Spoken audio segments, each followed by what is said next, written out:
All right, guys, welcome back to the channel. This is Mike with RDDC, and today we are reviewing the new Ferrari 5-pack. So we're going to take a better look at this one. We're going to open it up and check out the cars. But what is this? They have the name of it, 356 or something like that. What is that? Yeah, 365, the GT4. So you got the SF90 Stradale.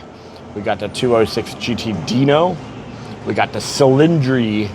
And then we got the F40 Competizione. So let's take a look at it, guys. All right.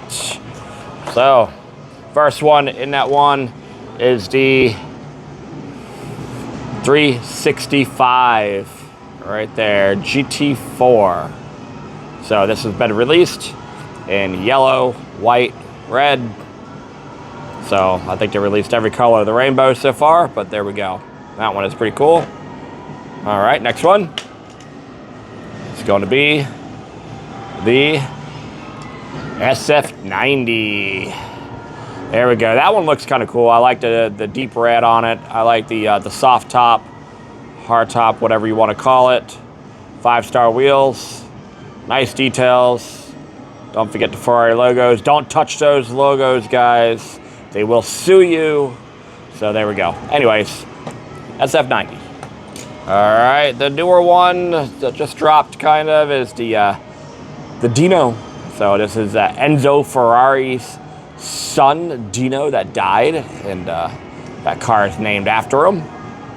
So there we go. That's pretty cool. They made it in a mainline version too, and this is the 5-pack version. So, all right, the Dino right there with basket wheels. All right, next one is the Cilindri. So here we go. That one is pretty cool. I don't know. I'm digging to, like, you know, the black stripe across the front that they're doing on a lot of the cars. You know, just something different, you know. So, but it is cool. You know, blade, razor style wheels there. And yeah. Nice dark red. The Cilindri. All right.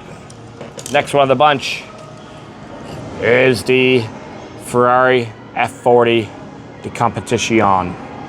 So this one comes in white twin 5-spoke. Nice red. Can't go wrong with it. It's F40. Everybody loves an F40. So, all right. That is kind of cool. And there we go, guys. Yeah, man. Let me know which one is your favorite out of the bunch. So until next time, I'll see you later.